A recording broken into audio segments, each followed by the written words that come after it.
Gavel? No, I was going to say. Oh, the gavel. Yeah, here you were.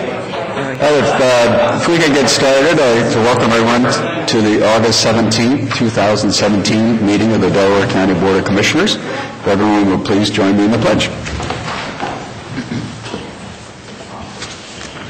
I pledge allegiance to the flag of the United States of America and to the republic for which it stands, one nation, under God, indivisible, with liberty and justice for all. Thank you. I'm Jeff Benton, President of the Board. To my left is our Vice President, Gary Merrill. To my right is fellow Commissioner Barb Lewis, our County Administrator for Zone Med, and our Clerk today is Sarah Denova. So we'll get started. Resolution number 17-856, in the matter of approving the electronic record of the proceedings from regular meeting held August 10th, 2017. So moved. Second. Discussion? Vote? Vote on motion. Can I change that? That should read August 14th. Not August 10th. Hey, at least you're close. Yeah, I did it right. You're right. Okay. Vote on motion 17-1. Vote on motion -17-856. Mr. Merrill? Aye. Mrs. Lewis? Aye. Mr. Benton? Aye. We have no public comment, but we do have elected comment this morning. Okay, great.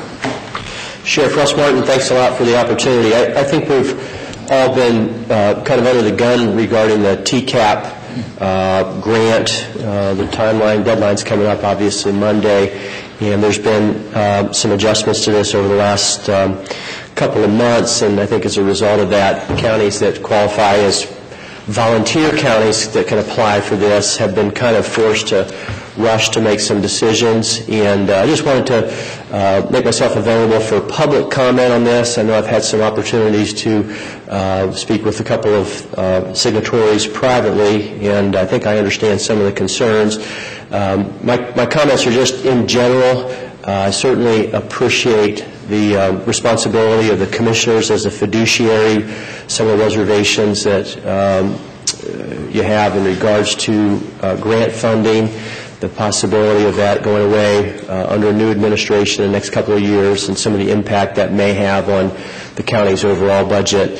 I have had an opportunity to be a part of a conference call with Judge Gormley, with representatives from the Department of Rehabilitation and Corrections. So I'm here only to speak on behalf of the Sheriff's Office, and certainly respect the concerns of the other elected officials.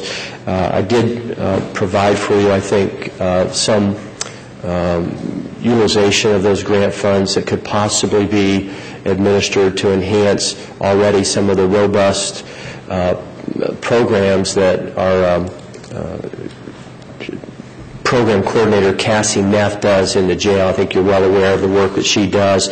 She's managing about 150 volunteers right now who give us approximately 50 hours of volunteer work in that jail. And one of the objectives or goals of the Delaware County Sheriff's Office in the jail in particular is to provide, to the best of our ability, some measure of good programming or counseling while those people are incarcerated.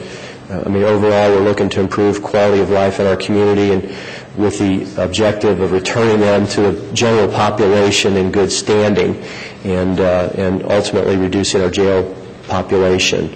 So the only reason I'm here today is to tell you that if the signatories decided that they wanted to make application, which is due in the next 4 days, the Sheriff's Office would be willing to work with the commissioners to enhance some of the current programming. But again, I do understand the reservations that the other officials have, and just wanted to be available in case we wanted to have some more public discussion on it. So, thank you. Yeah, thank you, Sheriff. Any other? We have one more elected official. Thank you.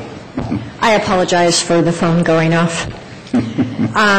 We are so fortunate to live in a county where the officials work collaboratively to deal with the issues that affect the counties, especially ours.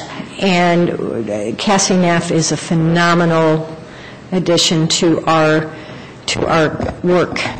And part of our work is to keep folks from going back to prison. I mean, we're trying to rehabilitate, we're trying to keep these folks off the street. I don't see the TCAP grant doing that. And I see the TCAP grant costing us money in the long run. And I'll tell you why. While the money can be used for the rehabilitation that the sheriff is trying to do within the jails and that we've all worked very hard for within the community, in 2016, and I didn't look at the number this morning, I thought it was 26, someone said it was 21. 21 persons convicted of felonies of the 5th degree were sent to prison in 2016. In Delaware County, our judges do not lightly send those folks to prison. I promise you that most of them do not go the first time. They do not go after they've violated community control the first time or the second time. It's usually about the third time where the judges say, there's nothing else we can do and you have to go to prison. They don't get sent if they have sentences less than about 6 months, because by the time they're there for 3 months, they're just turned around and brought back. Nothing is done for them. So the judge will judges do sentence them to local time, and then terminate community control is unsuccessful. What that means for purposes of the grant is if the judges maintain this 20 people, Delaware County will lose $72 a day for every day they are in prison. For 22 people, that's $285,000 of the grant that we do not get. It's not that it costs the sheriff anymore to house them. It's $285,000 of that grant that we do not get. So of the 370, we get maybe 100 of that grant net. We get 300, I think we have $754,000 over 2 years. Divided, it's 300, and my math is horrible, 370. So we end up with a net $90,000, and while that sounds like a lot, that's not a lot. That's monetarily. On a more law enforcement, criminal justice basis, I don't want to have a judge influenced about whether or not someone needs to go to prison because it would cost the county $72 a day of a grant. And that's an issue I brought up with our administrative judge, Judge Gormley, and he will, I'm assuming he's going to talk with you about that. And it's easy to say I won't do that, but if you're looking at all of you and the sheriff and the prosecutor and saying, well, we're going to lose all that grant money, that money has to come from somewhere, it's just hard. Now, the other issue we have, and I was at the county commissioners meeting and asked this question of DRC. I used to represent DRC, so when they informed me that I had no idea how prisons worked, it was a bit interesting since I had spent a lot of time inside their prisons working with them on how their prisons worked. But when I asked the question, what are you going to do when one of these counties who doesn't agree to go along sentences an F5 defendant to prison, and that same defendant could not be sentenced in Cuyahoga? You have a huge constitutional issue. And I foresee this being deemed unconstitutional. And the response was, well, we'll just make it mandatory for everybody. Well, DRC doesn't have that option. That's not their option. That's up to the legislature. And so far, the legislature has not wanted to do that. Those are my objections. As you know, I have no say in this matter. I'm not a signatory, so you please take my comments for what they're worth. I have been vocally in opposition to the TCAP. The Ohio Prosecuting Attorneys Association has been opposed to the TCAP. The woman from, I think she may have been the fiscal officer from Crawford County, brought up their objections to keep TCAP, since their county was noted as, well, they went from sending 2 women to prison to 62 women to prison without any discussion of why that happened. So please take my comments for what they're worth. If you decide to go with the TCAP, it's not like I'm going to go on a rant and a rage against everybody. We work within the confines that we have, but I just wanted to make my position clear. Thank you. Okay. Thank you. Thank you. Is that it for elected official comment? Okay. And we have that on the agenda to discuss it at the board level later on. Yep. Judge Gormley will be coming over during that discussion, right? Thank you so much, thank you. Sheriff and Prosecutor O'Brien. Yep. Okay. Resolution number 17-857, in the matter of approving purchase orders, then and now certificates and payments of warrants in batch number CMA PR 0816. So moved. Second. Discussion. Vote. Vote on motion 17-857. Mrs. Lewis? Aye. Mr. Merrill? Aye. Mr. Bitten? Aye. Resolution number 17-858, in the matter of approving travel expense requests. So moved. Second. Discussion. Vote. Vote on motion 17-858. Mr. Bitten? Aye. Mr. Merrill? Aye. Mrs. Lewis? Aye. Resolution number 17-859, in the matter of approving an agreement between the Delaware County Board of Commissioners, the Delaware County Sheriff, and the Licking County Board of Commissioners to house Licking County inmates. So moved. Second. Discussion. Good morning, Commissioners. I'm Major Jeff Balzer. The Licking County Jail is experiencing overcrowding. They have for several months. The Sheriff's Office has contacted us to request if we could hold up to 10 minimum security sentenced prisoners in our facility. We have the ability to do that with our numbers. This is not a mandatory. We don't have a mandatory number we have to accept, and it's something that the Sheriff is willing to do. We're asking for your approval of this contract. If at some point we had a capacity issue, I assume that 10 could become 7 or 8 or 6. We meet our own needs first. Is that reasonable? That's correct. That's correct. And reading through the agreement that's in our journal, looks like we have our liabilities pretty well covered in our exposures for I think so. properly handling. Andrew King from the prosecutor's office worked with the prosecutor's office from Licking County, and I think all the contingencies have been covered. Basically, they notify us that they've got the inmates. We vet them to make sure they fit the qualifications. They bring them over. There's certain things that we ask them not to give us, inmates with medical problems, different issues, and if there are any other issues that come up, they're responsible for transporting them to medical or different appointments. We incur no medical issues. And the cost. That's correct. Yeah, that's what I thought I read. I don't know if you have any other questions. Yeah, again, I think it's great that we work together with Licking and help them in their crunch, and I know we've done it in the past and it's worked well, so I think it's a good idea, and glad that we're able to cooperate with them. All right, we'll take a vote. Vote on motion 17-859. Mr. Merrill? Aye. Mr. Bitten? Aye. Mrs. Lewis? Aye. Resolution number 17-860, in the matter of authorizing the purchase of motor vehicles for the Sheriff's Office and the trade-in of motor vehicles that are not needed, obsolete, or unfit for public use. So moved. Second. Discussion. Hi, good morning. Kevin Savage, a captain with the Delaware County Sheriff's Office. I brought Sergeant Randy Pohl with me. We'll be more than happy to answer any questions that you have in regards to this. Okay. All right. Looks good to me. Take a vote. Vote on motion 17-860. Mrs. Lewis? Aye. Mr. Bitten? Aye. Mr. Merrill? Aye.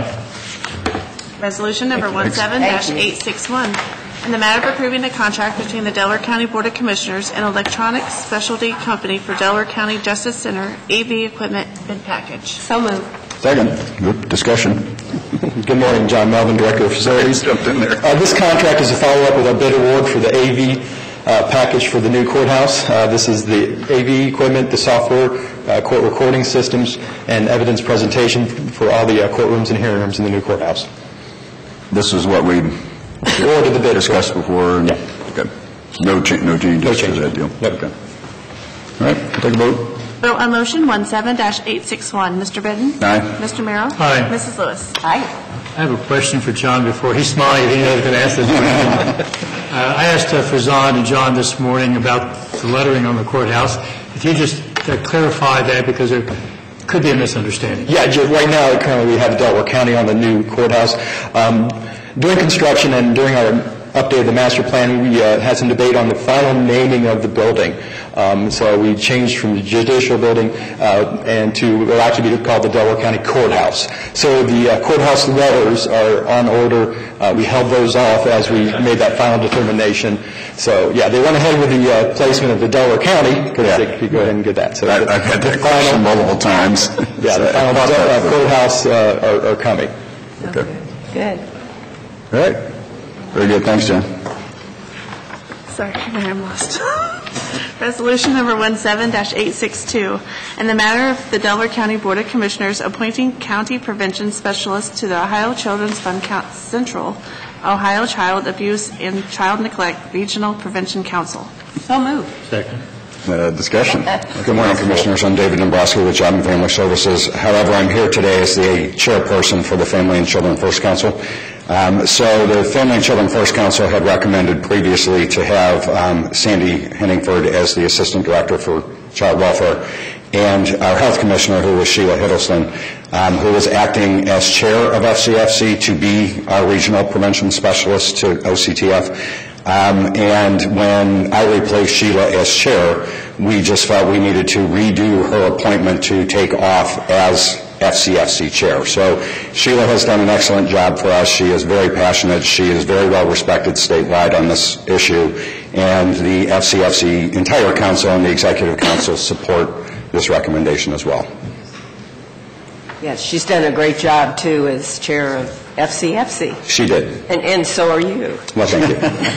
Yeah, so we had felt Sheila would be a good representative because putting both of us, me as chair and Sandy out of one agency, is probably not the best use of resources there. We wanted a little more diversification in the people we were serving. So Sheila's an excellent representative, and I'm sure will continue to do a great job. Okay. Vote. Vote on motion 17-862. Mr. Merrill? Aye. Mrs. Lewis? Aye. Mr. Benton? Aye.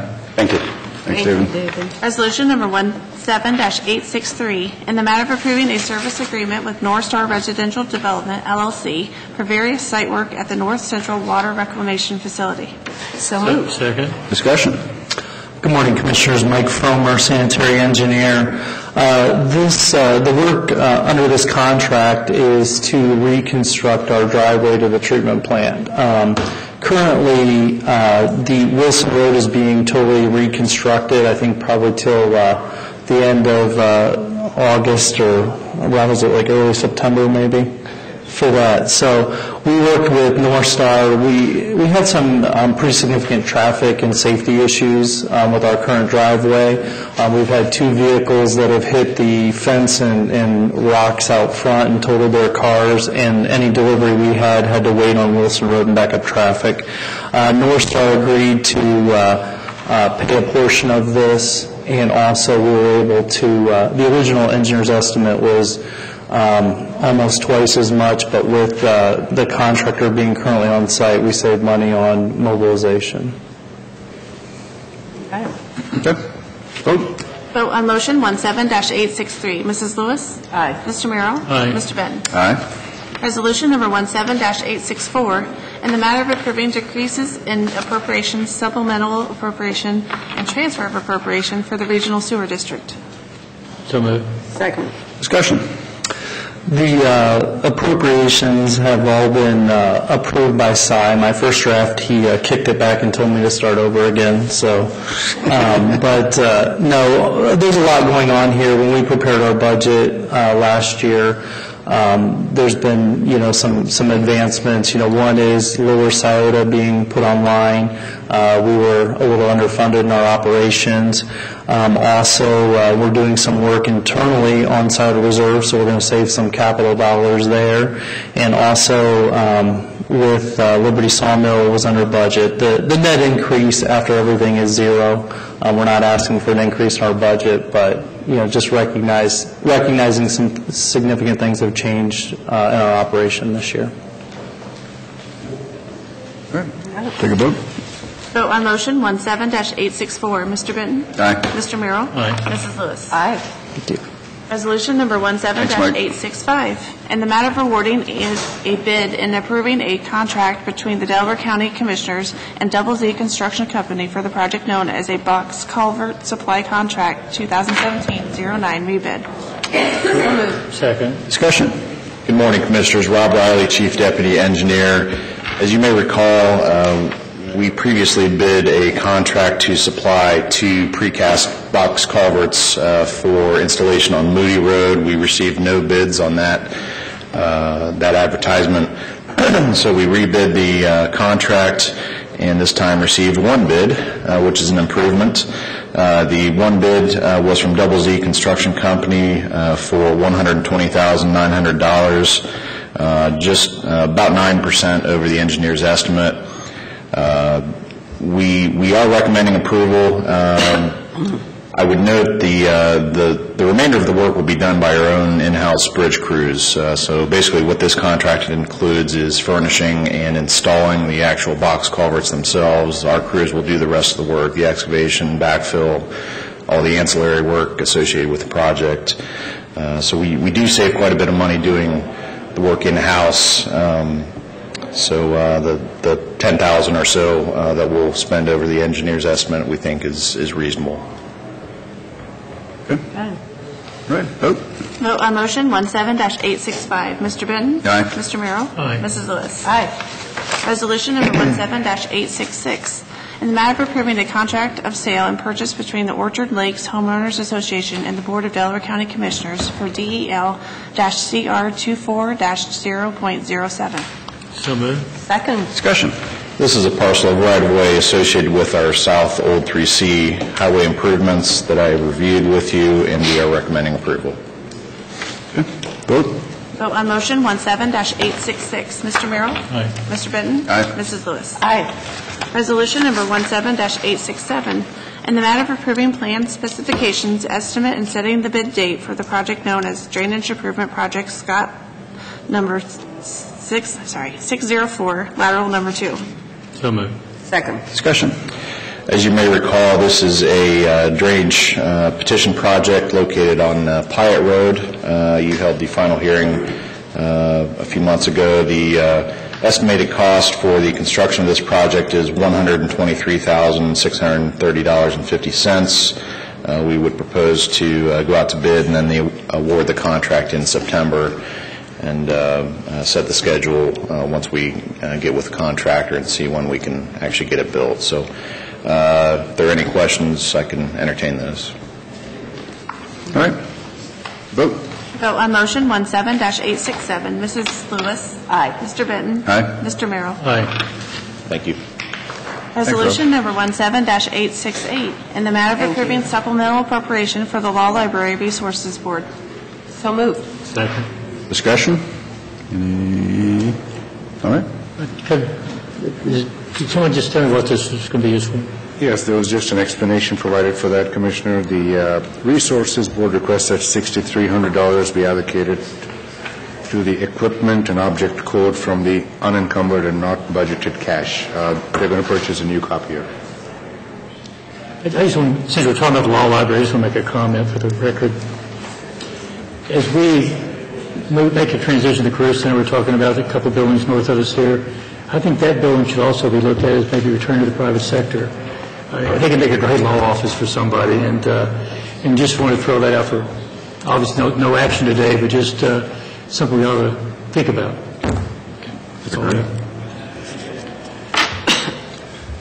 All right. We'll take a vote. Vote on motion 17-868. Mr. Benton? Aye. Mr. Merrill? Aye. Mrs. Lewis? Aye. Resolution number 17-869.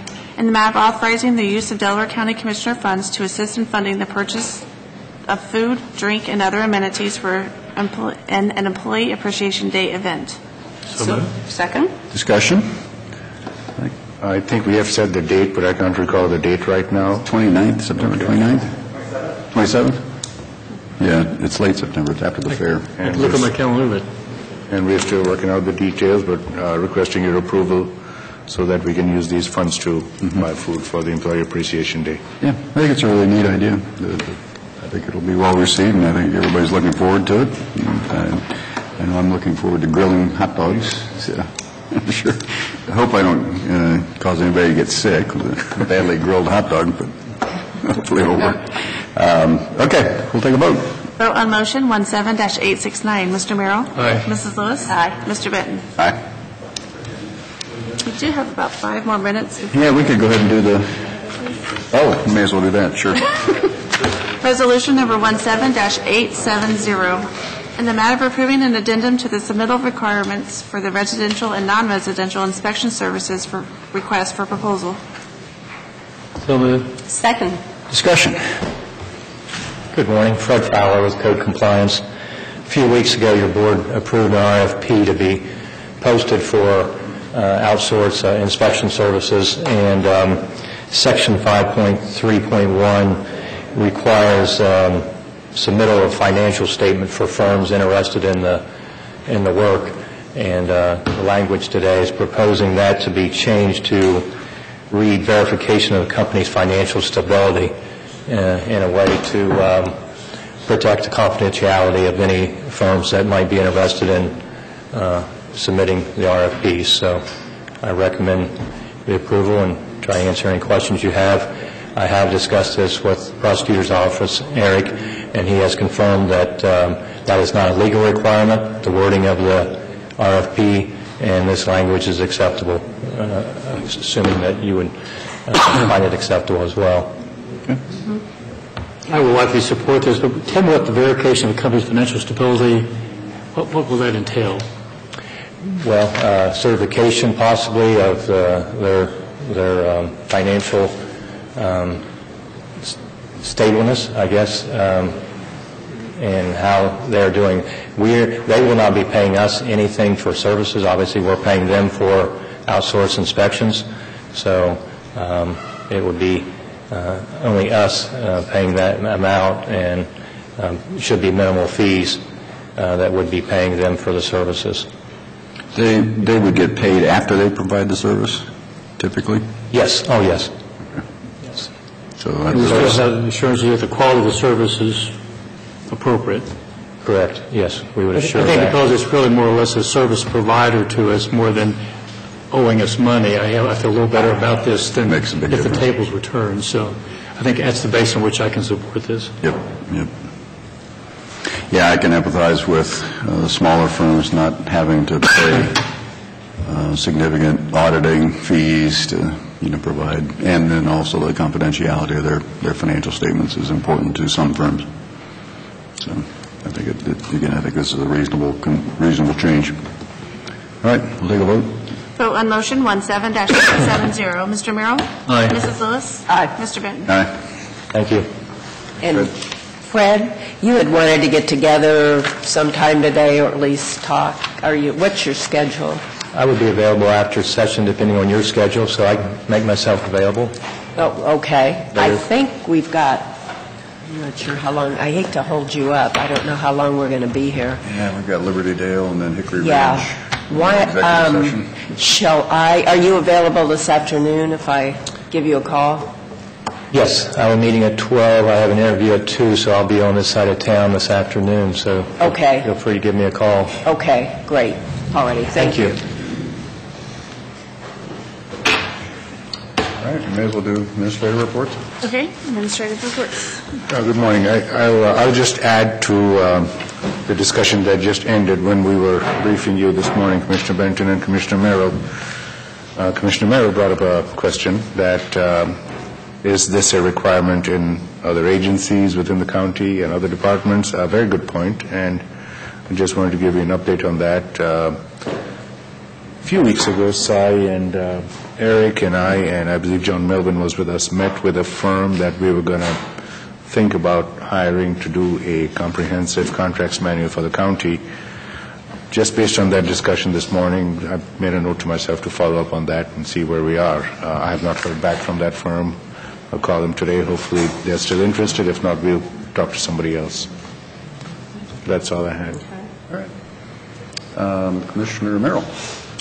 Well, it's almost 10 o'clock, so I'll make this real quick. I intended to read this last week, and frankly, I forgot it.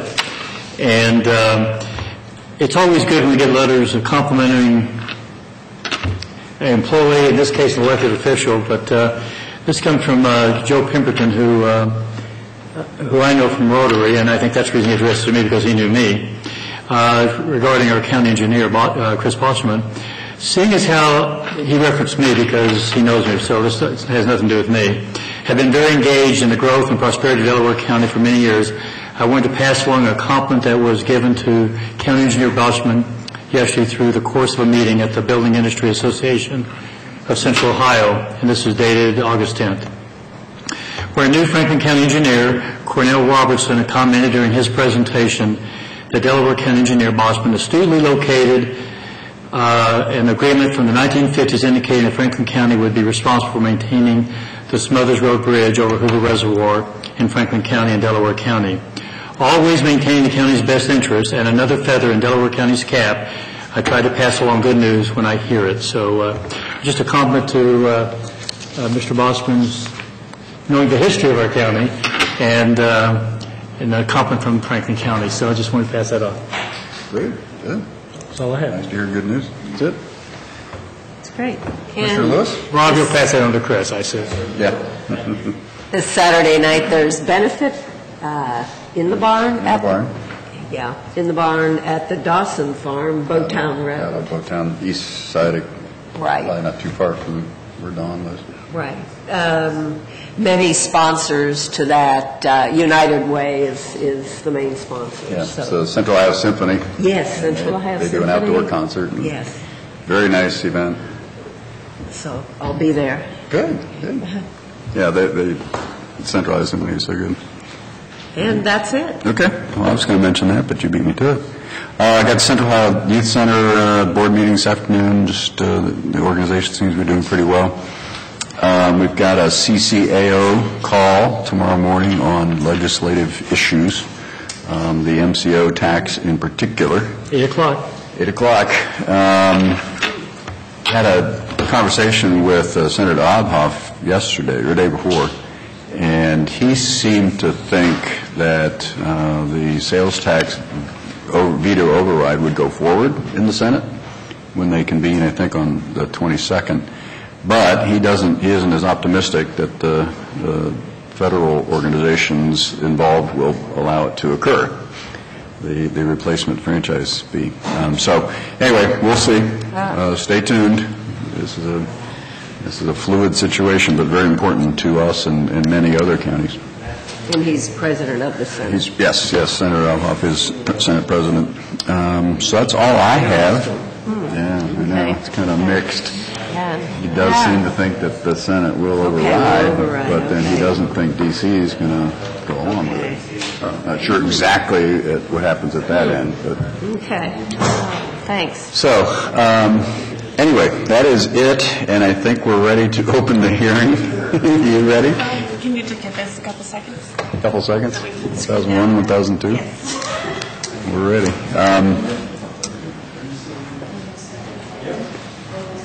We're doing Liberty Dale first. Yes. Okay.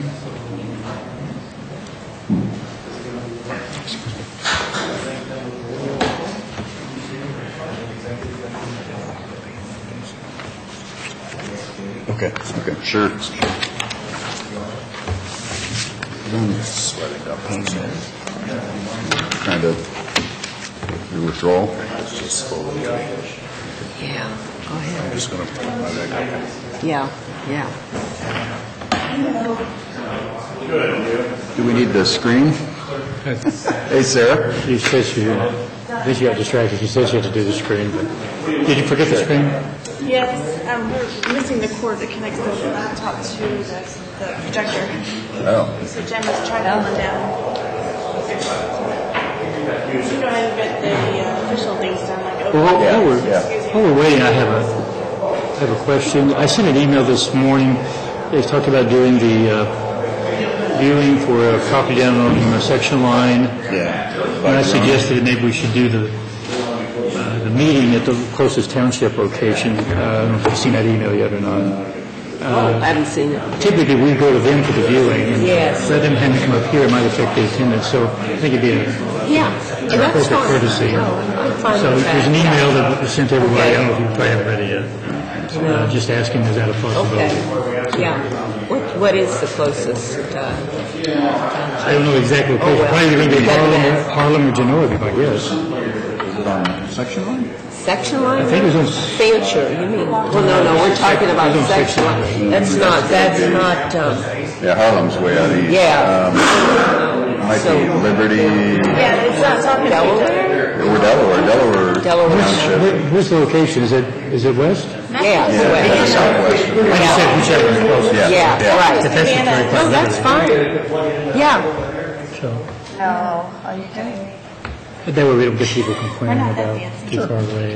That's good. If we can make it work electronically. I'm sure. If it's Liberty, I'm sure they have that. Yeah, Liberty probably could.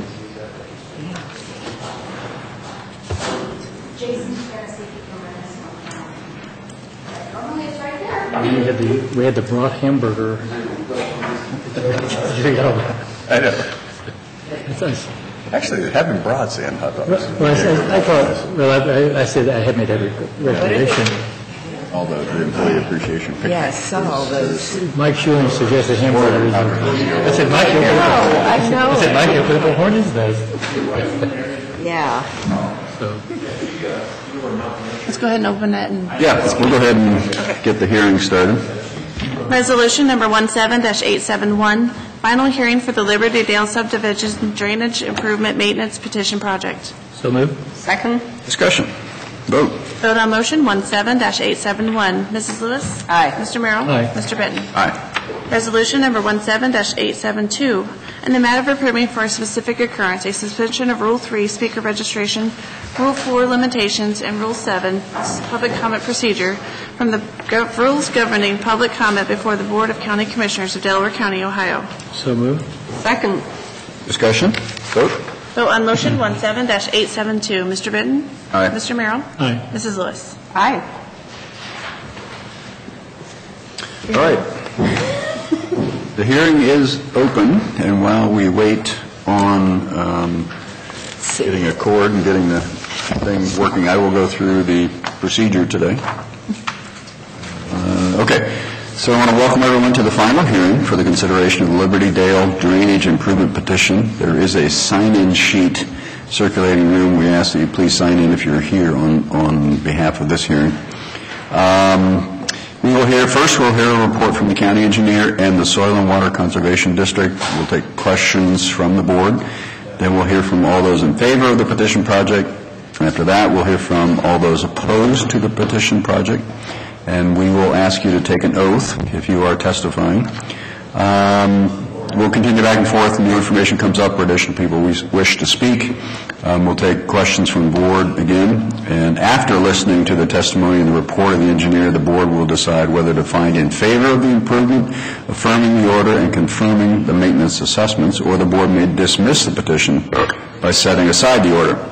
The board considers the following in their decision: whether the board hereby finds that the proposed improvement is necessary, that it will be conducive to the public welfare, and the board also finds it's reasonably certain that the cost of the proposed improvement will be less than the benefit. So with that, we will open up the hearing and begin with the reading of the report. That's what we typically do. Final hearing report, Liberty Dale 1 and 2, drainage district. Identify yourself for the Matt record. Lanham, Delaware Soil and Water. Sorry. Thank you. Final hearing report, Liberty Dale 1 and 2, drainage protection per Ohio Revised Code 6131, July 5th, 2017.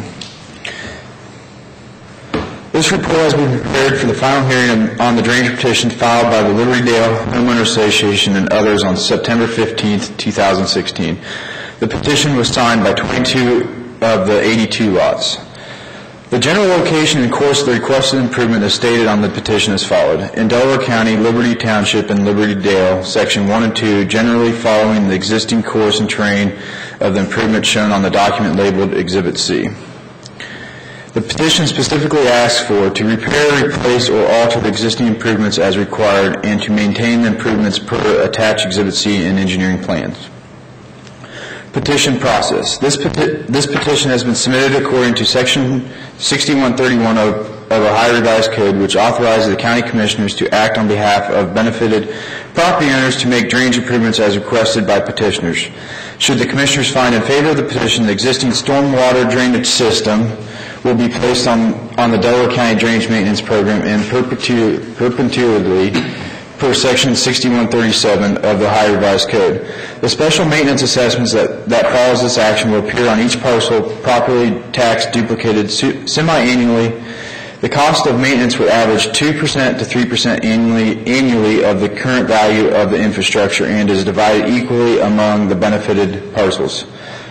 The decision to approve a petition is a three-step process. First, a viewing of proposed drainage petition is conducted for the commissioners to familiarize themselves with the site. The commissioners conducted the viewing for this project on December 12, 2016. Next, a preliminary hearing is held to consider for feasibility of the requested improvements as well as consider the potential benefits. This hearing was held on March 9, 2017. Upon arrival at the preliminary hearing, a second final hearing is scheduled in formal consideration of the request based the finding of the county engineer's office after a detailed review of the existing drainage system and associated engineering. It is in the second and final hearing that it is before us today for Liberty Dale subdivision. Existing conditions. The Delaware Soil and Water Conservation District performed an inventory and evaluation of the existing stormwater drainage system. No significant deficiencies were identified that require corrective action prior to acceptance into the county drainage maintenance program. Maintenance and construction cost estimate. The annual maintenance assessment for each of the parcels was estimated as the following. Estimated current value of original improvements, $449,960.64. Per lot share of current value, based on 82 lots, $5,487.32. The annual maintenance assessment per lot is calculated by multiplying the per lot share of current value by the percent to be collected. For initial 2% collection, this process produces a per lot maintenance assessment of $109.75. Recommendations. Based on all the information gathered for this petition request, I believe that the petition should proceed. It is in my opinion that the benefits of the proposed petition exceed the estimated maintenance costs and should be conducive to the public welfare. Should the Board of Commissioners choose to move forward with the project and affirm the order to proceed, I request a separate resolution that Liberty Dale subdivision be accepted in the Delaware County Drainage Maintenance Program and that scheduled assessment be approved and confirmed as submitted. I will also request that a 2% collection rate be certified to the Delaware County Auditor for special assessment for the Liberty Dale subdivision to begin January 2018. If the Board of Commissioners choose to dismiss this petition, I would recommend a resolution reflecting that the decision and the cost of the proceeding, including the cost incurred by the Board of Commissioners, county engineers, and the Delaware Soil and Water Conservation District, and making a report and schedules be distributed to the benefiting landowners in the same ratio as determined in the final assessment presented at this hearing. All right, thank you. Questions from the board? I have none. Nothing. I guess just to verify, there is no recommended work to be done, corrective work to be done initially? No. On this project? No. We went out and did our investigation. We found some spots that we thought might need some, and we did some further investigation and found no issues. Okay. So strictly on a maintenance program then? Yes. Okay. Okay, no other questions from the board at this point. I will hear from those in favor of the petition project, if anybody wants to speak. Oh, I'm going to need the oath. Oh, the oath. We have an oath, don't we? Here it is. Got it. All right. I'll read you the oath if you would bear with me, please. If you could raise your right hand. Do you solemnly swear that the testimony you're about to give is the truth, the whole truth, and nothing but the truth, so help you God? I do. Okay. Thank you. If you could identify yourself and then state your comments. My name is Nico Fernando. I'm a resident of the Liberty Dale subdivision, also a member of the Board of Trustees of the association. Okay. I rise today, Commissioners, in support of this continued petition process and appreciate working with you in this, what's been 8 or 9 month process to get us on the maintenance plan. Also want to acknowledge the assistance, expertise, and support of the Soil and Water District and the Engineer's Office in this process. Been a professional, cordial to work with, easy to have dialogue with back and forth as we examine some issues going on with the plan. I have a couple questions to raise this morning with regard to the plan. One specifically in the engineer's report. In previous editions of this report, we have seen the Exhibit C attached to the report that is referenced in the report. It's missing today, but I would note that the engineer's office and Soil and Water have done a commendable job in working with us to find the differences between the as-designed plan by our developer and the as-constructed plan, so we've had to make some changes to the exhibit. We want to verify that the final exhibit reflects all of those changes that we've been working with soil and water on. Also note that in some previous drafts of the report, there was a schedule of lots to be assessed and the base assessment value. After quick review of that, in draft form, it seemed to capture all 82 homes appropriately and the lot numbers, but would also note that I didn't see that as a part of the report to make sure that we are on the same page about the lots that will be assessed and the values that will be attached to those lots. Two questions to point out. One, in the resolution that's been prepared for you in the extended minutes of this meeting, it references collection not more than once per year, but in the engineer's report it references semi-annual collection. I think we're fine with either, but we'd just like to know what the schedule would be so we can communicate that to our homeowners. And then additionally, we were curious to know what the regular reappraisal of the construction value of the drainage improvement is. I realize that after so many years they assess any kind of inflationary costs that would then change our assessment.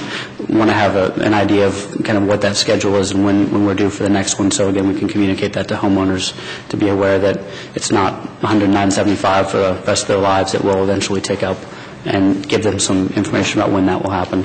But again, wanted to thank the parties throughout the county that worked with us on this petition and look forward to being part of the program. Okay. We'll have the engineer or soil and water answer those questions. Those are good questions, and I'm interested in the answer as well. So, Bill, you want to? Good morning. Mel Lang, Delaware Soil and Water. I'm assuming the one question was, will it be raised, the construction cost? Is that correct? Sure. Under 6137, the soonest we can raise that is after 6 continuous years it's been on maintenance. It cannot be done before that. It can be done at 6 years, or it can actually, it may be decided that we could go to 10 years. But that is spelled, we cannot do it any quicker than 6, but we can run it past some dates. And basically what we do is we have generated a bill of material based upon the Exhibit C, based upon the as-built, and we just take them figures back in and, okay, this is 2017 plus 6, so it could be 2023, 24 is what the cost would be for 12-inch and 15-inch and all that at that time, and that's the difference. It could be raised at that time if we have a 6-year hearing. Okay. Okay. And so is it every 6 years past that point? Yes. Okay. Yeah, the law spells out that 6-year hearings can, if done, they need to be a minimum of 6 years apart, and that's by state law. It could be as much as 10, but yeah, it could be more than 10. It could be 12. But then you will receive a notice, either registered mail or first-class mail, to have there be a hearing someplace set up by the county commissioners at that time to hear testimony for and against raising it. That answer your question? And the purpose of raising is simply to cover the current cost. Basically, cost of living, cost of doing, putting that project together. In future years. Yeah.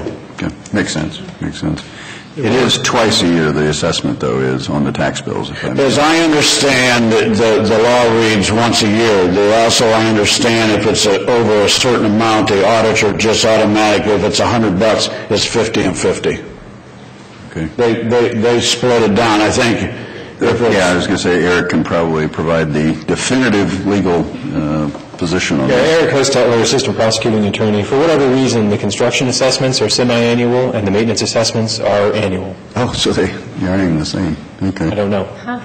Okay. Legislature has an interesting thing sometimes. It would be annually in January.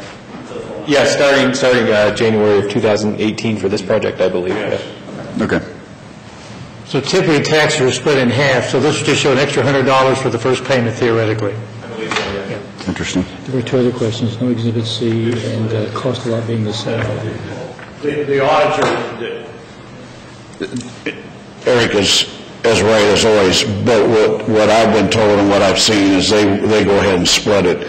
Now, if it's below, I think it's $25 limit. If it's below, if your assessment's $25, it's $25 the first half. If it's $30, it's 15 and 15. If it's 100, it's 50-50. And that's, unless they changed it, but that's what the auditor has done in the past. But ultimately, we'll follow the law, what the law dictates, and our auditor will determine that. Yeah, minimum assessments, $2, things like that. Now, Nico, you had a couple other questions. I think the fact there was no Exhibit C in the final hearing material. We can make sure to have that included in the documentation and then a chance to review that before it gets submitted. Okay. Is that? We've got it. We're kind of at chaos right now, and we just forgot to insert it in the report to bring it. What did happen? A structure moved 3 foot this way. That's it. Okay. There was one other about the cost per lot, I think. Cost per lot versus, you said something about the difference in size of lots. Oh, no, just all the lots are being assessed equally, but there was a breakdown of lots that were affected for this program that I had seen at some point, but it wasn't reflected, so I wasn't sure if that's typically in the report or... No.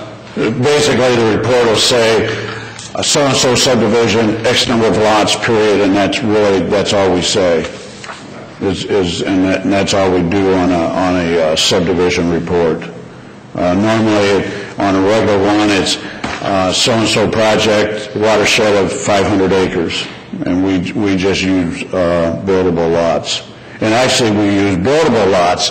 We do not take in if they have and I think you got some open space, we do not assess them because the open space is owned by the subdivision. If we assess the open spot, we would end up, each homeowner would have to pay another $2 dues, and so we just disperse it to the buildable lots. Same result. Exactly, same results. Yep. Okay.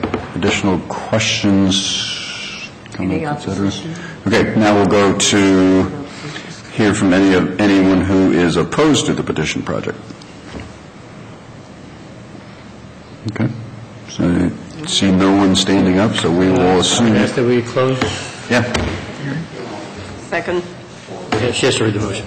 Yep. Oh, she has to read. Just want to make sure that gentleman did not want to speak. Yeah.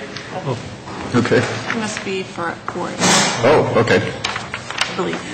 All right. Well, we'll back up. Those who, and additional people want to speak in favor of those who are in favor of the project. Okay. This oath. Do you solemnly swear that the testimony you're about to give is the truth, the whole truth, and nothing but the truth, so help you God? I do. Thank you. Good morning. Greg Thompson, also a homeowner, 3015 Lexington Drive. Just quickly wanted to echo most of the comments that Nico made about this process. Given that we knew nothing about this process going into it, it's been good working with the office, working with Milt. He took the time to come out and initially talk to us and explain this to the homeowners to one of our board associations, so we appreciate all that work that you guys have done to put it together. Just the one real quick thing that I wanted to ask, or let's put into the record, if you will, echoes a little bit of what Nico was saying about that updated Schedule C, just specifically because one of the draft versions that we had in my lot, there's a mislocated manhole cover, which at any point in the future, if there needs to be work done or anything along those lines, it's a good, I would say, at least 10 yards off of where it is currently on the map, and I just want to make sure that that gets noted and updated in the Schedule C, which it sounds like it's going to, but I figured since I was here, I might as well go ahead and officially make that request, if you will. Okay. So, but as far as the petition itself, I'm definitely for it. Okay. Right. So, Milt, any comment on the manhole cover on the drawings? It moved over. Well, basically, we had it on one particular landowner, and it was actually on the south. Oh, this is a different one? No, it was on the south side of one property, south and north of the other, and it went just the opposite. It just moved over. Which one's this? Okay. What you're referencing is 22 here, but what we're talking about is this guy is probably 1 or 2 sticks back that way, which may also alter that angle. Okay. So there's that. So there's a movement of 6, and then there's still a question about that one. Okay. The one in question, we have staked it, we flagged it, it is there, it positively is. That's the one with all the flags around? Yeah, the homeowner still thinks it's it's like not within a foot of the surface. Oh, it is. We tapped it. Tell the homeowner to call the office. We will send a person out there. We will 100% expose it, but it's covered up in mulch. Well, that was if I may, that was my concern, is I have one on the front corner of the lot that is covered by mulch that wasn't marked. Well, that could be a sanitary. No, it's marked on your schedule. Okay. This is a different lot. I do everything I can when it's brought to my attention, but the one was exposed 100%. It's covered back up with mulch again. And let me be clear, I'm not after you on this. It wasn't until the flags showed up in the yard that I realized, because I was expecting the flags to be on the front corner where the one under mulch is that I know is there. So don't. I'll take a look at it, but I mean this was in fact this is some of the area we cameraed. But give us an address. We will go back out. Double check to make sure everything's good. That's all. Yeah. That's all. We'll verify. Yep. Yeah. But the one literally moved over from this side of the property line to this side of the property line. So, but you'll take care of it. Evidently, and when it goes in, it's actually surveyed in. It's actually the county engineer makes really good effort. Yes, none of these people were here when it was. It was in the early 90s, but we find them off inches. This one was off 3 foot, 2 foot, something like that. It was still under a drainage easement. It just, but anyways. Okay. Any other? Yeah, Brent? Just to address... You can identify yourself. Delaware County Engineer's Office. Okay, great. Just for the record, do you have a property address? I just want to make sure that we attend to your question. The one that I was just talking about is the one Nico was talking about. Both. Do you each have an address or a parcel ID number that we can put on the record just to ensure that this is taken? I know it's going to get done. Sure. I just want to make sure that...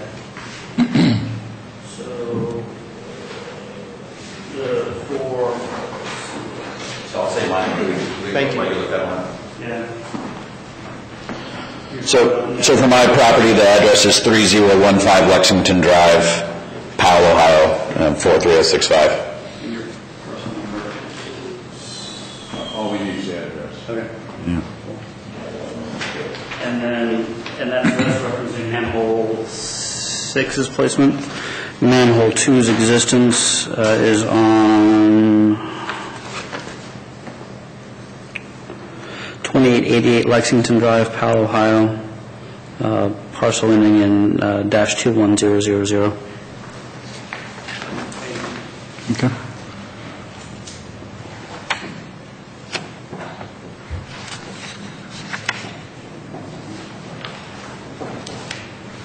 If there's no other... Yeah, well, let's just to verify, there's no one who wants to speak in opposition to the petition. Okay. We have offered that opportunity now. No further questions from the board, and we will entertain a motion to close the hearing. Resolution number 17-873, in the matter of closing the public hearing to address the Liberty Dale subdivision drainage improvement maintenance petition project. So moved. Second. Discussion. Vote. Vote on motion 17-873. Mr. Merrill? Aye. Mr. Bitton? Aye. Mrs. Lewis? Okay. The hearing is closed. Now we vote to affirm or deny. Comments? I'd read the motion to affirm. Commissioner Merrill? Resolution number 17-874, in the matter of Commissioners affirming the order and confirming the assessments for the Liberty Dale subdivision drainage improvement maintenance petition project. So moved. Second. Discussion. I guess I would just say it looks pretty straightforward. There isn't any work really to be done initially. This is one of the easier ones. I think it'll do a nice job of helping the neighborhood. So it sounds pretty straightforward. Okay. We will take a vote. Vote on motion 17-874. Mrs. Lewis? Aye. Mr. Bitton? Aye. Mr. Merrill? Aye. All right. We have closed that hearing. We have voted on that one. Yes. Now it's in 20 seconds it'll be 10:30. And we'll do our next hearing.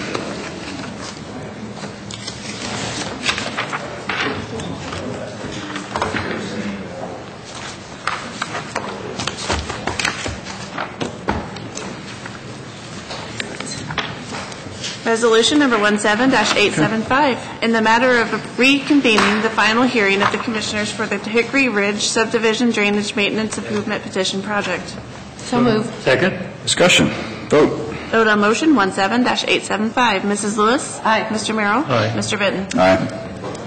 Okay, we have reconvened the Hickory Ridge Subdivision Drainage Maintenance Improvement Petition Project hearing. And just to refresh everyone, we did have a question arise during the first final hearing. It's an oxymoron, I think, first final. But during our during our first final hearing, I'll say it anyway. We did have a question, and so I think it was Brett actually went out. Oh, you did? You go? Okay, Matt. And to do a little more work on with one of the residents to study the situation a little closer. And so, with that, actually, I do need to do the cheat sheet again. We do have the same process will occur. We are reconvening the hearing. There is a sign-in sheet. If anybody is here on that petition, then we ask you to please sign in. We will hear the addendum to the final hearing report from the County Engineer and Soil and Water Conservation District, take questions from the board, hear from anyone in favor, then hear from anyone opposed, and ask that they take an oath if they are testifying. We'll continue back and forth. If additional information comes up or additional people wish to speak, take more questions. And then after listening to testimony and report of the engineer, the board will decide whether to find in favor of the improvement, affirming the order, and confirming the maintenance assessments, or the board may dismiss the petition by setting aside the order. And the board will consider the same three things: whether the proposed improvement is necessary, conducive to the public welfare, and reasonably certain the cost of the proposed improvement will be less than the benefit. So, with that as background, I will turn it over to Soil and Water. Matt from Delaware Soil and Water. The addendum to final hearing report, Hickory Ridge Drainage Protection per ORC 6131, August 4th, 2017. Existing conditions. Testimony was offered at the final hearing by Addison Smith, 8044 Hickory Ridge Court, regarding the existing drainage infrastructure on this property. At the request of the Board of Commissioners, a subsequent investigation was performed on August 3rd, 2017. There is a drainage easement in the rear of his property that begins with two lots to the west and extends to 8043 Hickory Ridge Court, just east of Mr. Smith's property. This easement was created with the original platting of the subdivision and was intended per the engineering plans. For the subdivision to be an open drainage swale conducting water from the west to the existing drainage flow from upstream of the subdivision. A 12-inch Cordier plastic tile has been placed at the bottom of the swale sometime after construction of the subdivision and not according to engineering as part of the subdivision design process. According to the observations of the Delaware Soil and Water Conservation District, this 12-inch tile does not provide any additional drainage benefit to the property, as surface flow from upstream will routinely exceed the capacity of the tile and continue through the swale drainage easement area as intended by the engineering design. It also does not appear to have a detrimental effect on the drainage system as a whole by restricting the flow coming from the upstream properties. It is recommended that this tile be left in the place unless it becomes restrictive to the natural flow, but that is not to be considered among the inventory of the features to be maintained as part of the Hickory Ridge project. The Exhibit C for this project has been revised to reflect this as well. Mr. Smith also expressed a concern with the drainage in the road ditch in front of his property. Sediment has accumulated in the road ditch outside the proposed drainage easement area. The observation we referred to Orange Township. So. Okay. Questions from the board? No. I appreciate, I guess I'd just make a comment, I appreciate Matt, you being so responsive and getting out there so quickly and working with Mr. Smith to assess the situation. I'm just going to reiterate that this is unusual that we would have a continuance, but I think we'd rather get it right, and absolutely appreciate the proactiveness Soil and Water displayed on this. And I don't see Mr. Smith here today, so I'm assuming he must be okay with it. So I talked to him after we had our conversation in our office, and I told him what was happening, and he was fine with it, and he said I might be there, I might not. So okay. So again, no upfront work on this project, but there'll be obviously maintenance assessments and funds built up to maintain it in the future. Well, if we remember right, there was the structure that needed some minor repairs. There is some. So there is. What was like $10,000, wasn't it? Yeah, it was somewhere in that ballpark. It was less than that. So again, relatively minor. Sometimes we run into big spending up front, and this is not one of those. I don't know. Any further questions on the board? We will open it up for anyone who wants to speak in favor. I don't really see anybody that would be in that position, but we need to open it up, and then we'll now open it up to anyone who wishes to speak in opposition to the petition. And seeing no one... I would suggest that we close the hearing. Okay. Second. I don't have to.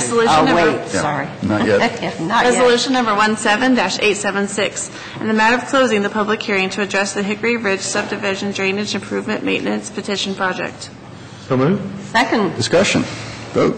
Vote on motion 17-876. Mr. Merrill? Aye. Mr. Benton? Aye. Mrs. Lewis? Aye. All right. I would suggest that we read the resolution to affirm the order. Resolution number 17-877, in the matter of the Commissioners affirming the order and confirming the assessments for the Hickory Ridge Subdivision Drainage Improvement Maintenance Petition Project. So moved. Second. Discussion. Again, I think it's a good project, and just a minor initial upfront work, and then on the maintenance. You guys are getting busy. There's a lot of these things going on. And that's just filed a couple weeks ago. Nah. Well, yeah. I mean, we've heard lots of them, so we know there's a lot going on. So again, thank you for all the work and the continued good work, and we will take a vote. Vote on motion 17-877. Mrs. Lewis? Aye. Mr. Benton? Aye. Mr. Merrill? Aye. All right. The next on our thing is the board discussion about the TCAP. Judge Gormley is on his way. Oh, wonderful. Great. Thank you.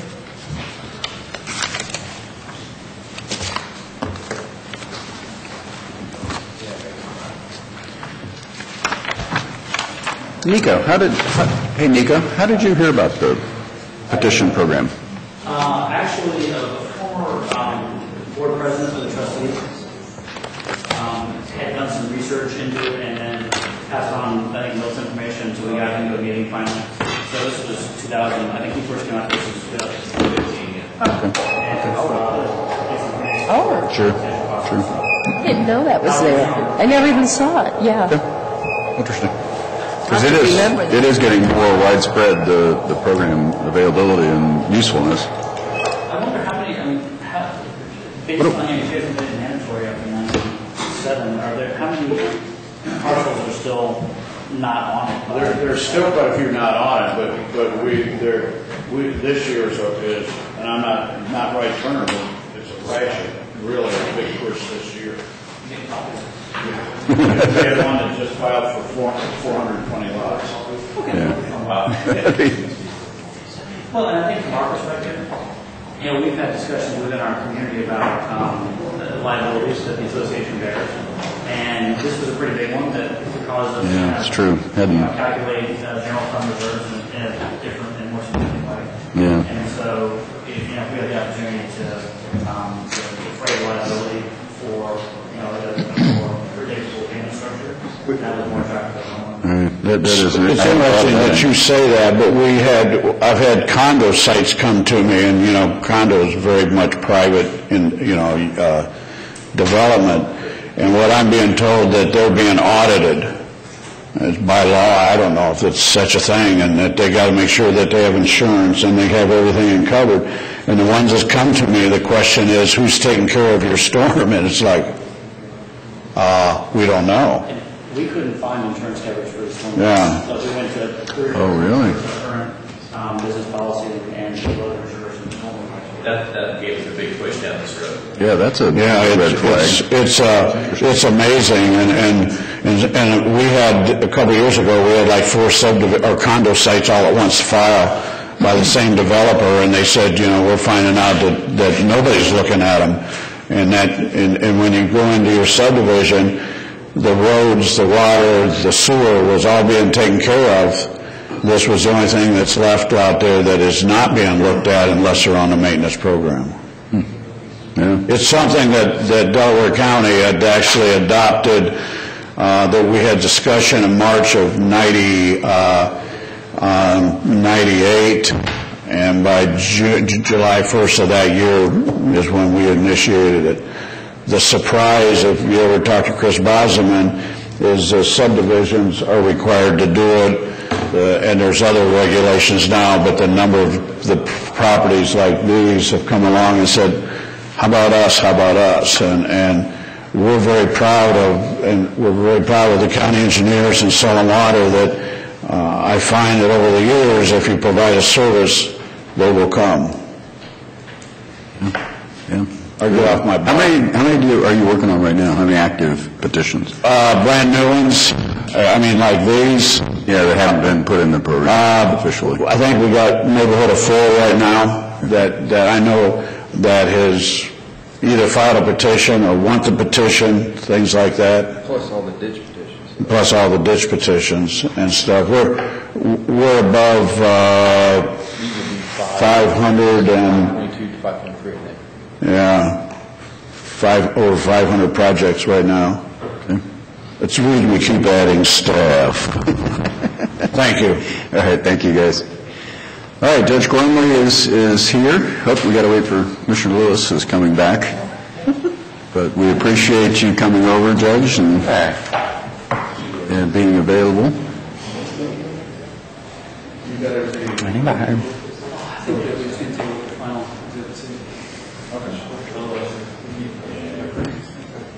All right. Okay, we have as everyone knows, we have a deadline of August 21st to either apply for or not apply for the TCAP program grants. And we heard from Sheriff Martin and Prosecutor O'Brien earlier, and we appreciate further input from our esteemed Judge Gormley. So, all right. Well, I'm frankly still wrestling with it. I know the time is getting short. Just this morning I thought, well, maybe I'll type out a list for myself of negatives and pluses, and I too have talked to the sheriff and the prosecutor and have incorporated at least the prosecutor's concerns in my list of negatives. But on the negative side, I think the plan would make Ohio one of just 2 states that would bar judges from sending certain felony offenders to prison. Of course, normally in Ohio, if it's a felony case, we have the option of imposing prison time, but this would take that off the table if you agree to this grant program for certain low-level felons. It's certainly a significant restriction on the sentencing authority of judges that we would never have dealt with before. I know that the prosecuting attorney feels that some of the offenders whom we would no longer be able to send to prison do in fact belong there. She also has told me she thinks she might have a harder time working out plea agreements on some of her felony cases.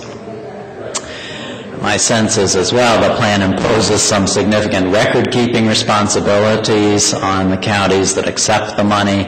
Every dime coming in and going out would need to be closely tracked, and reports would need to be filed with the state every 3 months. And I think it's not unreasonable to wonder whether the money might be cut off at some point during the 2-year biennium, or certainly in the state budget approved after a new governor takes office in 2 years. Apparently the state has certain caps on the number of folks that they want to see in the state prison system, and an email that went out to us judges within the past few days indicated if we're not below this number of prisoners at the end of the current fiscal year, and then if we're not below a certain even lower number at the end of the following fiscal year, the money might go away. And I don't know what the ramifications would be on money they'd already sent. Would we have to give some back? And would that then release us from the restrictions on sentencing? I don't know. And then, of course, there's the concern, well, because the state has set up this system where some counties are bound to no longer send their fifth-degree felons to prison, and others like us have the option. Is somebody going to challenge that? And might the whole system be struck down on equal protection grounds? And then what would be the effect of that? I don't know. Would we have to give money back? I'm not sure. On the plus side, we could, as a county, do a lot of good with $742,000 over a 2-year biennium. That's a lot of money in our county. The state appears to be imposing few restrictions on what we could spend the money on. We could target first some non-personnel expenditures to try to allay some of these concerns about, well, what if the money does go away? Well, if we spend it on things like just general operating costs at the jail, drug testing kits, some sort of electronic check-in kiosk for our probationers, maybe Vivitrol shots, these anti-opiate addiction shots for more inmates leaving the jail, perhaps booklets and educational materials for our probationers and probation staff. We can spend some of the money on those things first. Again, if the money dries up, that's not going to make us feel like, oh my gosh, now suddenly we've got to pay the salary of some person we hired with the money. There's also the option of shifting a hefty chunk of the money to the community-based correctional facility that Judge Krieger and I send a fair number of people to. That, of course, is in Union County. It's a state-funded facility. We don't fund them. And so we could then let them make any staffing decisions there if they wanted to hire some people or put the money to some other use, such as more substance abuse programming for the people who are in there for the typically 4 to 6 month time frame that people are in their facility. They could do that, and perhaps provide more money for Vivitrol injections as people are leaving their facility. And the program that seems to impose no restrictions on our ability to even use the money for misdemeanor-focused activities. So we could, if we all decided, to send some of the money to this new proposed veterans docket that's going to be focusing on misdemeanors at the municipal court. There's really no restriction on how you spend the money as long as it has some connection to community corrections, be that housing people in the local jail or other activities or programs for people who would presumably be remaining in the community rather than going to prison. So that was my list of pluses and minuses. There are notable ones on both sides of the ledger in my mind, and that's why I'm wrestling with it. My sense in talking this morning with Judge Krieger and with Joe Perry is Judge Krieger is starting to lean more against it, that he is concerned about a number of these uncertainties that we have. One item we discussed is, well, so the state is telling us if you're going to sentence somebody to a longer than 12-month prison term by stacking with consecutive sentences, say 2 fifth-degree felonies, because, of course, oftentimes people are charged with, say, theft and forgery. Both might be a fifth-degree felony, this low-level felony, but if the judge imposes, say, 6 months on one of those charges and 12 months on another one, it takes it beyond this 12-month cap that they're imposing in this program, and according to literature we received a few days ago, then that person would not be subject to the limitation and could be put in prison. But as Judge Krieger and I discussed, well, what if that defendant appeals and the Court of Appeals says you shouldn't have imposed consecutive sentences? Those offenses should have merged, and you could have only sentenced him for one crime. Then are we going to be hit with 4 months of $72 a day charge that we would be hit with, and would they kick the guy out of the prison that day? So a number of uncertainties here. My sense is that less than half of the counties that are voluntary counties like us, among the 78 voluntary counties, are signing up, though that's just kind of anecdotal. I don't have any sort of hard numbers. But I think a number of judges and perhaps commissioners and even sheriffs are leery about this. So I don't know. I'm still unsettled, and I'm open to any insights you have. I know it's tempting to say, wow, this is a lot of money, and that we definitely could put it to good use, but it would be a change in our sentencing practices, and the prosecutor has some concerns about that, as I think do we judges. I want to thank you first before we begin on our part, but thank you so much for looking into this and studying it to the depth that you have. We've had a few conversations on it, and you have just been very diligent. And, of course, you, Judge Gormley, spoke by phone, and also Sheriff Martin to the same panel from Department of Rehabilitations and Corrections that we all heard at CCAO. And you've given us just a great briefing. Gee. I know. That's all. But thank you. Right. Okay. You know, and the reality is, I think in our county, both felony court judges are very much on board with what the state is trying to do, which is to discourage us judges from putting low-level nonviolent offenders in prison. We don't do that very much. I think there are some counties where that happens more. Those may be counties where they don't have space in a county jail. Of course, there's some Ohio counties who don't have a jail. They have a regional multi-county jail.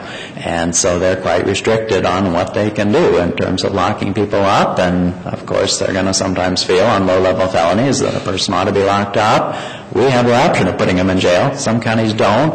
And so for those counties, I can certainly understand their hesitancy to embrace this kind of program and understand why they do tend to put more nonviolent felons in prison than we do. But here, I think we generally embrace what the state is trying to do, which is to not put people in prison unless they're dangerous people who need to be locked up. So, you know, part of me feels like I don't want to discourage the state from doing what I think is sensible, which is to generally keep people in the community and come up with programs that are going to help them to not reoffend. And you know, Barb is on a committee, of course, that really is trying to focus on those kinds of things. So I feel like our county is on board with this generally. But there are some downsides to this and some limitations on our discretion that I'm a little uncomfortable with. You know, I think I like having the discretion to put them in prison. I don't do it often, but there are cases where I feel it's appropriate. Apparently, according to the state, we have sent about 16 people to prison in the past year at the level where we would no longer be allowed to under this program. It's not a high number, but sometimes we feel it's appropriate and we would no longer have that discretion under this program. So, if you have any insights, I'm all ears. Yeah, I don't really have a whole lot of questions or really specific comments for you, Judge, but again, as Commissioner Lewis said, you've obviously put a lot of thought into this and really pretty well laid out the pluses and minuses, as you said. And I think we're all wrestling with it as well, because there are some good reasons and there are some negative reasons, you know, to do this. So, anyway, Commissioner Merrill? I guess I go first if you want me to. Sure. You know, first of all, I'm more prejudiced, but I think we have the best judges in the state. I trust how they look at the issues. I just have the highest respect for our collective group of judges. And I think any time the state comes to us with this carrot, that's a temptation. But if we accept that temptation, then we're going to change what we're doing well, in my opinion. And I think the prosecutor said it pretty well when she talked about it'd be terrible if the decisions are made based on, well, if we send them to the state, it's going to cost us $72. So then we're making decisions for monetary reasons, not for the good of that person to help them get through it. Because I think everyone's goal, the state, our county, is to make sure these people become valuable members of society again. And I think, Judge Wilmer, you made a comment that I believe is you, that I would hate to think that there would be a chance that a judge would start stacking sentences to get them up to 12 months so they go to the state so we don't get hit with the charge. So you start thinking about all the downsides to a system that's working well. I'm not sure the state is all that honest in how they're approaching this. I think it's really a cost-cutting move. And I hope to also try to keep these people local to help them. But I do think the cost factor is factoring into it if everybody would be honest about it. I don't see a strong endorsement from our judges. Obviously, our prosecutor is very much concerned about it. And my concern is this program very well can go away in 2 years. We're going to have a new governor in 2 years. The new government may have a different priority. And it could go way before that. If these goals aren't being achieved, it's been made very clear they could kill this program a year from now if they don't get to that 40, whatever number it was, 40-something thousand. And so we're kind of at the mercy of the whole state combined, and I just don't think it's worth the risk. And that's not free, so it's not free money. It's not, it comes with a lot of strings attached to it. Any decision made based on such a short time to make a decision is dangerous. And those are the reasons I don't believe I can support it today. But those are all sound points. I certainly agree. This is almost certainly cost-driven. They would not be offering this grant if they had enough money to operate the state prisons at the capacity they have now. They're doing it because they're looking for ways to empty out the prisons. And I think Judge Krieger and I both agree we would be fine if they just said all these offenses that are now categorized as fifth-degree felonies, our lowest-level felony, are all now going to be misdemeanors. They would take those cases away from us. They would be handled at the municipal court. Hey, if that's what they decide, that's their job to decide what to categorize each level of crime as. That would be fine. Or if they just said anybody who is sentenced on a fifth-degree felony can't go to prison. Okay, we could live with that too. But this is sort of a cobbled-together system to get it through the legislature, and they carved out 78 counties to get the votes of the rural legislators to say, well, at least my county isn't going to be forced into this program, and that's how they got it through. We all know that. But it was certainly done as a cost-cutting measure, and it's kind of a weird way to get to this goal of lowering the prison population. There were other ways they could have done it. Maybe they couldn't have gotten it through the legislature. Maybe that's why we ended up with this system. But it is an odd system.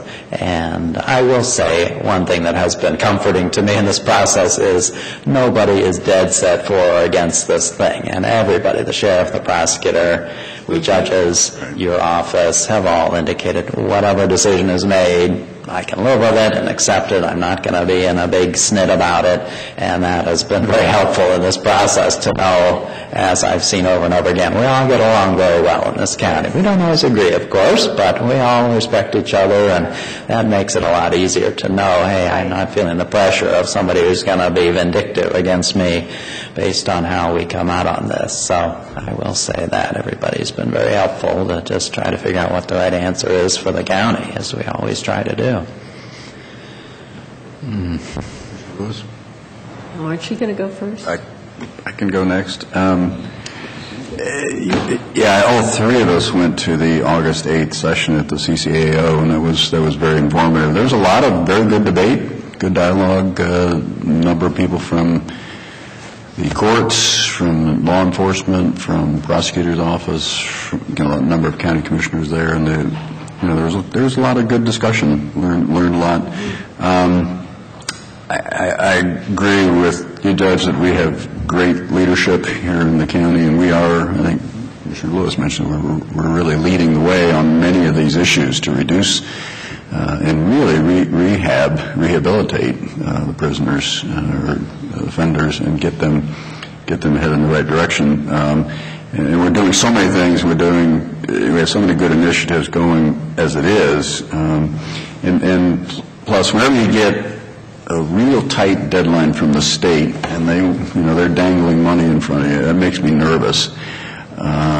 We don't really have the time to put together a really solid plan on what we would do with the money. And Sheriff Martin came up with a number of very good ideas on ways to use some of the funding. And a lot of it is continuing or expanding things that he's already doing. So I appreciate that input. Prosecutor Bryan has really recognized a lot of these people are really repeat offenders that get are serious felons and real problems. And then probably my biggest concern is just the funding. We've seen it in other areas where the money is reduced or eliminated, but the responsibility to provide that service or do those things doesn't go away. So I guess I would not vote to support it at this point for again, the balance of the reasons. I would not vote to support it at this point. So. Okay, I guess it's my turn. This is a very tough decision because I've heard so many arguments on both sides that are good arguments. For instance, from former Justice Stratton, who said once people go to prison, then we're going to get these people back eventually, and we won't get them back in as good a shape as if they stayed here. That said, I guess I'll echo Commissioner Merrill's comments and Commissioner Benton's comments, though, that, I mean, I have great respect for you, David, and for Judge Krieger, and I just think if you will, I would defer to your discretion in this, and I do think that this proposal would take away your discretion in 16 cases of sending someone to prison. And if you're sending them to prison, they deserve to go to prison. There's no doubt. So I don't support it either.